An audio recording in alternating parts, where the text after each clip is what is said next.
बिल्कुल। Government ITOT electrician Jodhpur के हम छात्र हैं। आज का हमारा प्रैक्टिकल है अल्टरनेटर्स का तुल्यकालीकरण करना।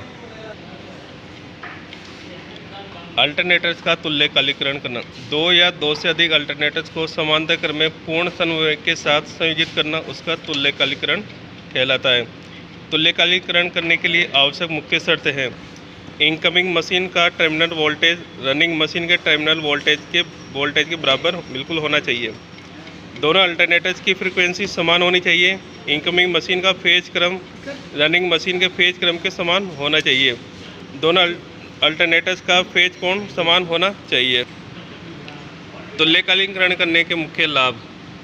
खराब अल्टरनेटर्स को मरम्मत अथवा ओवरहोलिंग के लिए बंद किया जा सकता है। एक अल्टरनेटर्स के खराब बंद हो जाने पर दूसरा अल्टरनेटर विद्युत सप्लाई बनाए रखने अथवा ब्रेकडाउन नहीं होगा। तुल्यकालिकता की मुख्य विधियाँ हम इसमें देखते हैं। हमारे पास एक डार्क लैंप विधि, ब्राइट लैंप विधि और डार्क तथा ब्राइट लैंप विधि और सिंक्रोनस विधि। आज का हमारा जो प्रैक्टिकल है वो डार्क लैंप विधि का है। तो ये हमारा जो मेन डायग्राम आप देख सकते हैं डार्क लैंप विधि का, और इसके हम प्रैक्टिकल करते हैं।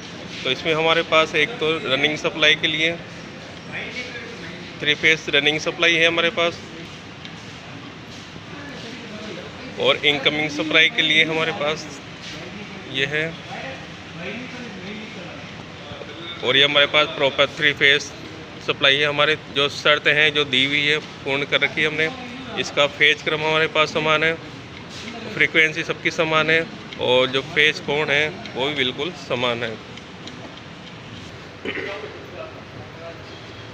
डार्क लैंप विधि में हमारे पास जो रनिंग सप्लाई में 3 फेस है उसको हम प्रॉपर चेक करते हैं। तो हमारे पास देखते हैं हमारे पास 3 फेस सप्लाई प्रॉपर हमारे पास है।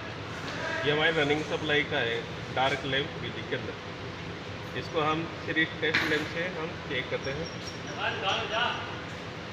और इसके बाद हम देखते हैं इनकमिंग मशीन के अंदर हमारी 3 फेस सप्लाई प्रॉपर रूप से है या नहीं है।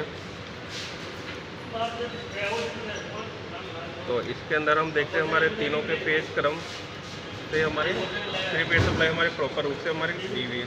तो हम डार्क लैंप विधि प्रयोग करते हैं। तो हम देखते हैं कि आर फेज और आर पर हम मिलाते हैं तो इसमें बल्ब ग्लो नहीं करता। तो वाई पर करते हैं और वाई पर मिलाते हैं तो इसको ग्लो नहीं करता।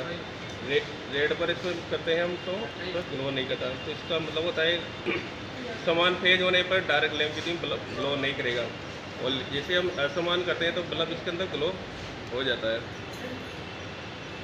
तो ये हमारी डार्क लैंप विधि है। समान फेज होंगे तो बल्ब ग्लो नहीं करेगा। इसमें जो हमारी जो दी हुई शर्त हैं वो हमने इसके अंदर पूर्ण की है। जिसमें हमारा दिया हुआ है हमारी फ्रीक्वेंसी समान होनी चाहिए, हमने फ्रीक्वेंसी समान रखी है, और इसका पेज क्रम हमारे पास समान दिया हुआ है, और पेज कोण तीनों का फ्रीक्वेंसी का समान दिया हुआ है।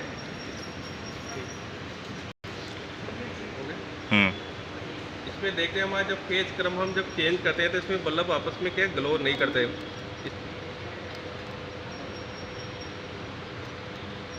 इसमें जैसे हमारा पेज क्रम जब चेंज किया हमने आर पर जब रखा तो हमारा बल्ब ग्लो हो गया।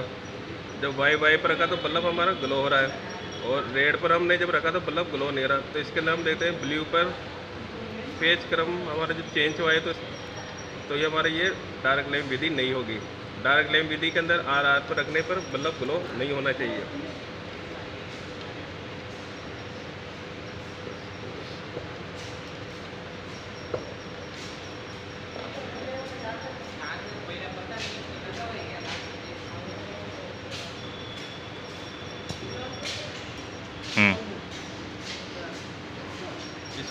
इसमें हमने वापिस फेज क्रम वापिस हमने सही किए। इसके अंदर तो हम देखते हैं आर पर बल्ब ग्लो नहीं होता। तो ब्लू पर देखते हैं हम तो बल्ब ग्लो नहीं होता, और येलो पर देखते हैं तो बल्ब ग्लो नहीं होता, और रेड पर देखते हैं तो बल्ब ग्लो नहीं होता। और जैसे हम इसको विपरीत फेज क्रम में लगाते हैं तो बल्ब ग्लो हो जाता है। तो ये हमारी डार्क लैंप विधि है जो हमने आज कंप्लीट की है।